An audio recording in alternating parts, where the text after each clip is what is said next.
call Obama and sign up for welfare. You'll find a job. No, I really don't. That was my last chance. You're just not trying hard enough. You really think my problem is I'm not trying hard enough? Well, your problem is that you're standing in the middle of a bowling alley talking to yourself, but yeah, you can't get a job because you're not trying hard enough. No, my problem is the same reason I lost my job in the first place. Is it your lack of networking opportunities? Are you done stalling? I'm done stalling and I'm ready to start dominating the eye course. Actually, I'm not done stalling. I'm going to sit down and enjoy some of these delicious nachos. Aren't you supposed to avoid greasy, smelly foods on a date? Are you not supposed to wear clown shoes on a date? Okay, you got me. But it's a good thing because I actually love these things. It's a good thing because I find clowns extremely sexy. Okay, I've had enough of that. I'll go first. Come on.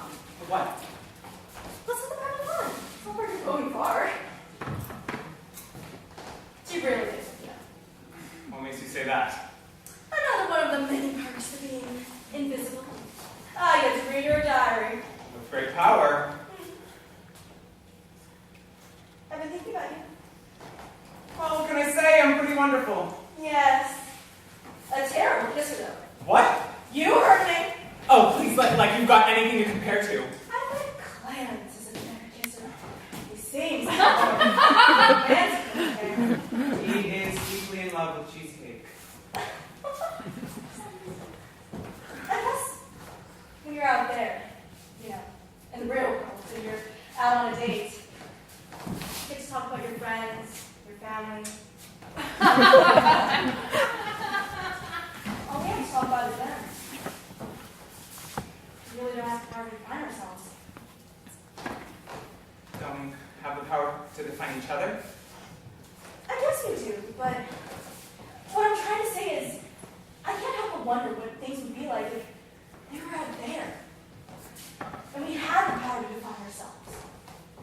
What would we do? What would our families be like? And would we have met each other?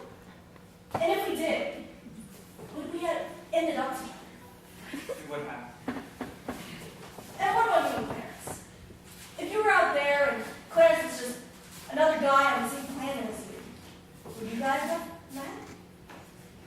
If he wasn't the only person you could see, you guys would be friends? We would. I'm sorry, I'm acting so strange. It's just, you get used to your life being made up, you know? You get used to certain things being unshakably true. And then someone comes along and changes something. I wonder what else can change.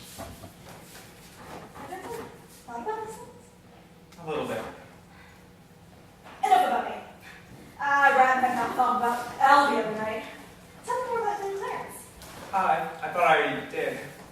Well, you did, but not really.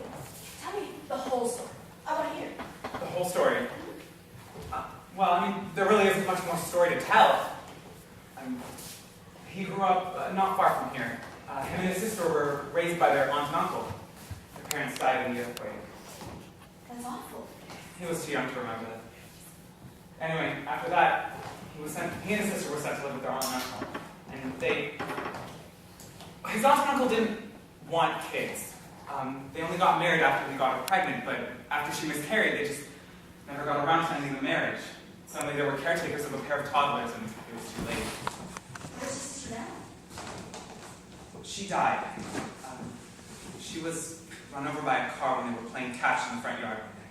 Oh my God. Yeah. Clarence, 5 years old, saw it happen. Terrible. Clarence wouldn't want me telling you this. Must have been really good for her. It was. He doesn't like to talk about it. I mean, he's honestly never told me, but somehow I just know. When I think back, I can remember all the details of his life before me, but I don't know. I mean, I guess it's just a side effect of whatever this thing is. I mean, is it like that for you? Yeah.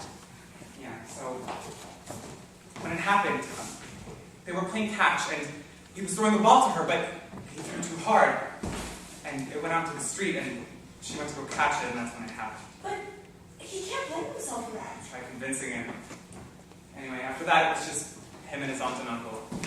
Things were alright. They weren't great, but they weren't terrible.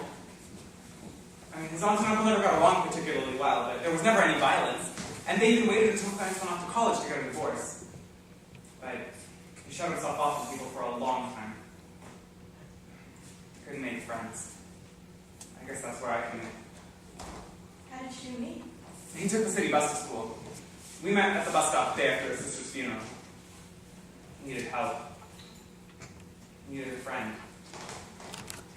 But, I mean, he's much better now, and I think he has me to thank for that. Quite frankly, I'm rather impressed with him. I mean, look at him. He used to be afraid of talking to anyone, and now he chats up this girl at the supermarket and lands himself a date. And he hasn't messed it up yet. He almost doesn't need me anymore. Well, I'm glad. He still keeps you around.